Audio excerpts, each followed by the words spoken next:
Hello, welcome back, Jimmy here again. The internet's kind of been taken over with some Norse stuff recently because there's a new God of War game coming out. So the next couple of videos we're going to be looking at some of the character designs in these videos, and we're going to start with the one that has probably caused the most controversy so far on the internet, and there's a couple, but we're going to start with Thor.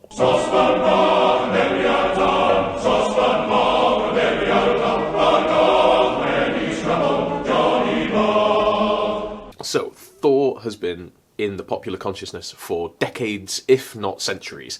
He was really popular in the 19th century when Norse mythology and Germanic mythology became really big in Europe. You get lots of paintings of Thor, you get lots of pictures of Thor, you get lots of mentions of Thor all of a sudden in literature.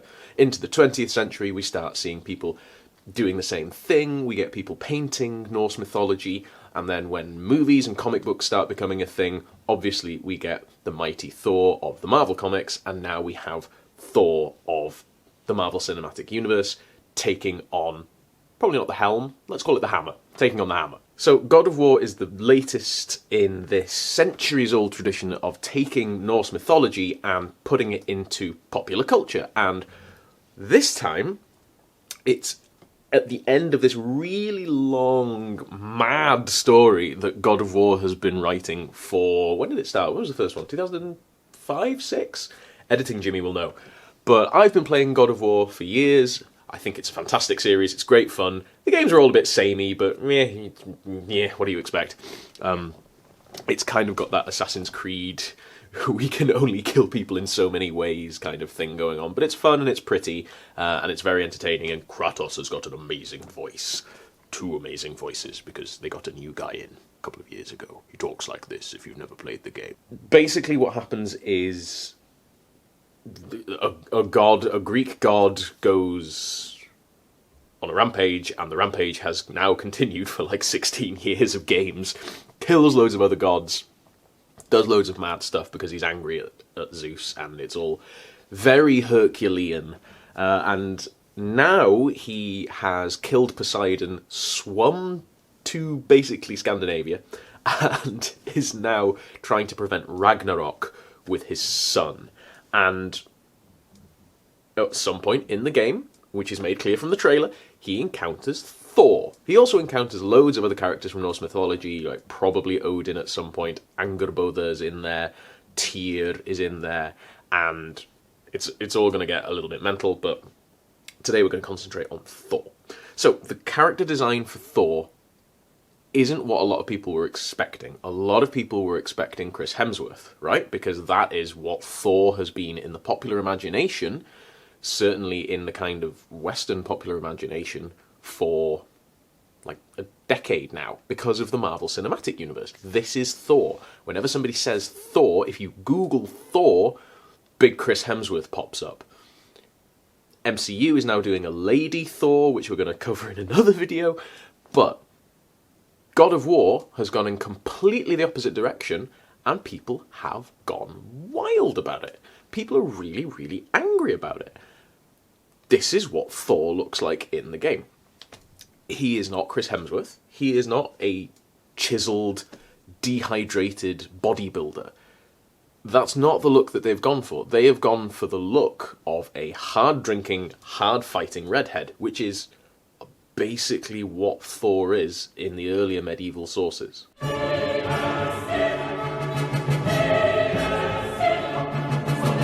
Hey, Editing Jimmy here. This seems like a really good time to talk about the idealized male form, because all of the sort of billboards with male bodies on them that we see thrown at us everywhere are similar to the billboards that we see with women's bodies everywhere thrown at us. They're idealized, they're stylized, they're not exactly what a human body develops to look like naturally under most circumstances. So why do we always see Norse gods represented with these idealized muscular human forms? Well, unfortunately, once again, it's due in part to the 19th century. If you look at all the 19th century images that we have of gods like Odin and Thor and pretty much any other god from any other pantheon that you might want to mention, they've all got these really buff hench bodies, even if the original legends don't really give us any of that. like Thor's. So where does this come from?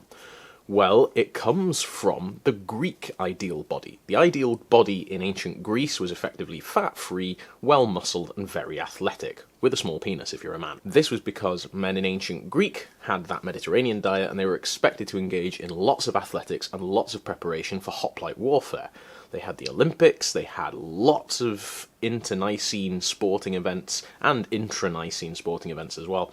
So there were all of these sporty, athletic statues everywhere of Olympic winners, and you, my friend, want to look like that, because you want to be a Greek god. Fast forward to the Romans, and they basically kept that. Then fast forward to the Renaissance, where basically the whole of Europe goes mad for Greek and Roman stuff once again, and that rolls into the long 18th century, which develops in the 19th century, which is why Victorian pictures of gods are all of super muscular dudes, and pictures of goddesses all look like Venus. So effectively, that's where that comes from. But if you're in Northern Europe, it doesn't make any sense, because in Northern Europe you would like to have a nice layer of fat over you so that you keep warm, because it gets super freezing ultra mega cold in fjords sometimes. That's probably what Thor would look like. And we're not even going to mention Fat Thor. That was a really tasteless attempt at humour that was offensive to people who have weight problems, people who are naturally larger, and people like me who suffer with issues of depression and mental health problems. So screw you, Marvel. Anyway, thanks for listening. Enjoy the rest of the video. Bye! So let's break it down. So in the sources that we have that describe Thor, and they're basically all post-Viking Age, they're all high medieval, they're 13th, 14th centuries. When we talk about the poetic Edda, we talk about a lot of the sagas that have been compiled. The sagas that we use generally are compiled in the 14th century, so they are well past the end of the Viking Age. The 11th century is the end of the Viking Age. The early 11th century is when raiding stops. These are later descriptions. The earlier attestations and descriptions we have of Thor is literally just a child's drawing, basically. That's like the quality that we have of description of Thor. Okay? The detail is very slim. He's described as having a red beard and red hair in a couple of the sagas, fearsome eyes in another of the sagas. The Eddas literally just say his hair is more beautiful than gold, which is very vague. That means nothing. That literally means nothing, and that's it. That's all we've got. He's described as being very strong, the strongest of men. He's described as being capable of drinking a great deal. In fact, in a couple of the stories, he every year drinks a vast amount of beer as a celebration. He drinks huge amounts all the way through the mythology. At one point he drinks like a quarter of the sea, I think, as a bet. So he is a drinking man. He's a fighting man. He's a drinking man. He's a feasting man. At one point he just eats 2 oxen and then falls asleep. That's great. But one thing he's not described as is a bodybuilder.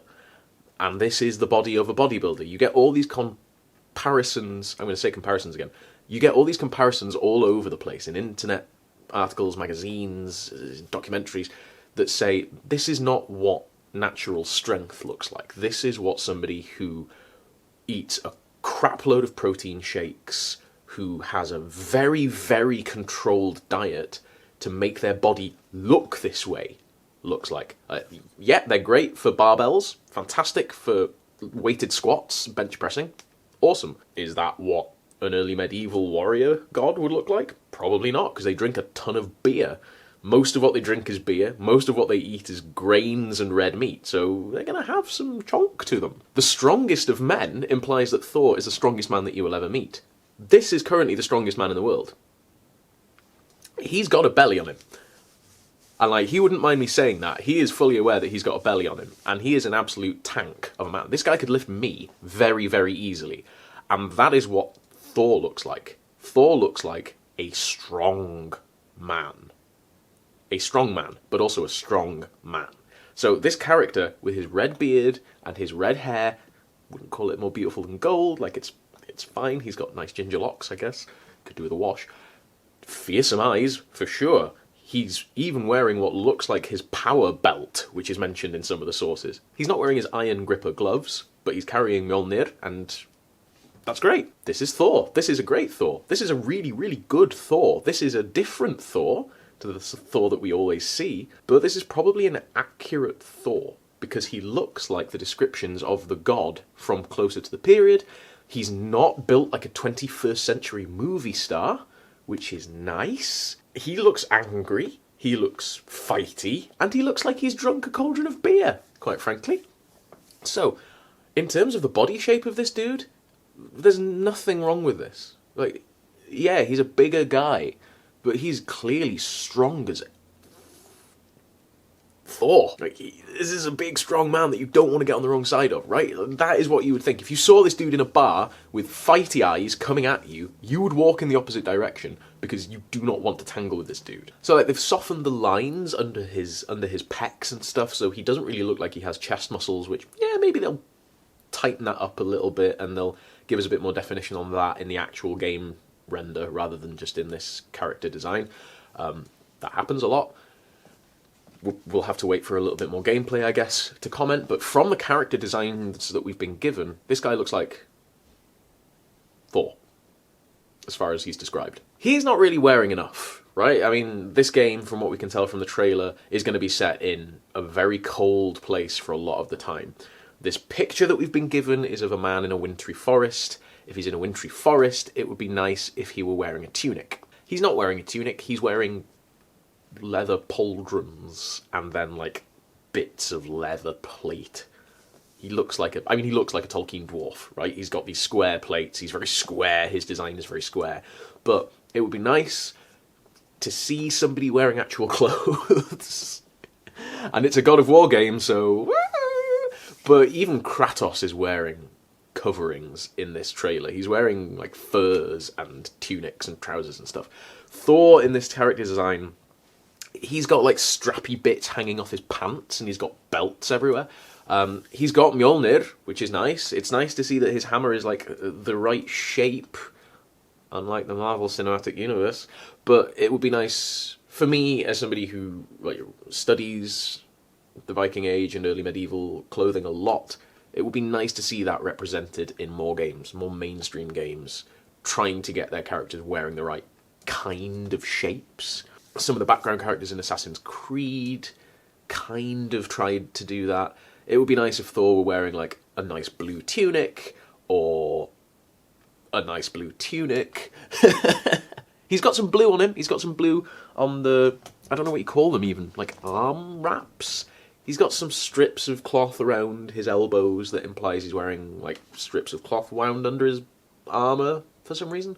But I know that the reason that they've done it this way is to emphasise the belly on the man, like the big guy's gut, right? Because he's got tattoos around the tummy and on the face and on the hands, but he doesn't have any tattoos on his tummy. And it's obvious that they've made him this way to emphasise, hey look, I'm not the Marvel Thor. I'm not the shape you're expecting. I'm a big, bulky man with a tummy. Do you want to have a go? And, like, I respect that. I think that's great. I understand why they've done that. I totally get it. Is it in any way historically accurate in terms of how Norse Scandinavia would have looked? No, absolutely not. But this is a video game series in which Kratos, the son of Zeus, kills Poseidon. So I think we're beyond any kind of historical accuracy, really. So I know you guys are expecting some kind of like snark about this character and his clothes being really inaccurate and his clothes being garbage. Yeah, if this is a Viking reenactment, he gets kicked off the field. I would not allow this man anywhere near to any kind of living history event that I'm doing. But as a video game Thor, I'm super excited. This is so cool that they've gone for this design, that we've got a different looking Thor with a really good body shape for a man who can rip the head off an ox. You know? So I'm super happy with it. I think it looks really cool. What do you guys think? Do you guys like it? Do you guys hate it? Do you guys love it? Do you guys have no idea what you think yet? That's totally reasonable. I like it. I think it's great. If I were to improve it, I would probably carry on the clothing thing and just give him some more clothes. I would probably like to see him wearing a helmet as well. I think that Thor should be helmeted. I don't know why, I just think he should be helmeted, like a nice spectacle helm with some gold decoration on it. I'm glad that he's not wearing a Thor's hammer pendant, that's fun. But I would also probably get rid of the shoulder pad look. I think that's overdone. I think too many games have done the vambrace pauldrons, like basically looking like a space marine from Games Workshop kind of look, and going with the late medieval plate armor thing. I would like to see him wearing some mail. I'd like to see him wearing a helmet and a mail shirt, and like maybe some vambraces for fun and detail. Why not? But more mail shirts, please. I would like to see more mail shirts in games. And with a mail shirt as well, you always get a gut. You generally, always, because if you belt it at the waist, a lot of the weight and the metal will go over that. So if we gave Thor a nice mail shirt with a belt underneath his belly, it would really emphasize that tummy still, and I think that would be a really, really nice way to show that, without necessarily having to have the big naked tummy time, because big naked tummy time is a really stupid way to go if you're going to be in battle. But then Kratos, so whatever. And I know loads of people pronounce it Kratos, but I say Kratos because I have class. Wink. So that's basically my thoughts on Thor, and I really do want to know what you guys think, because a load of you guys have messaged me about this to ask me if I'm going to do a video, but you never actually revealed your thoughts on this. So leave me your thoughts in the comments and tell me what you think. I really hope that you've enjoyed this video. Please do subscribe to the channel. It's so wonderful to see so many more people subscribing and joining the Patreon and chatting in the Discord. I'm going to be adding a couple new Patreon things in the next few months, so hopefully that will be interesting for you guys. And I will be also taking a little break soon from YouTube, just for a week or two, because I have some stuff at home and I have some PhD stuff that I need to focus on towards the end of September. So there will be stuff, there'll be community page stuff, and there will be updates, but I won't be making full-length videos for a couple of weeks, just because it's now my final year of my PhD and stuff is getting heavy. So thank you so much for all your understanding, guys. You are wonderful, as ever. Diolch yn fawr iawn am ymuno. Thank you so much for joining me today. Anghofio sut i siarad. I will see you next time. Wylach chi tro nesa. Hwyl am y tro.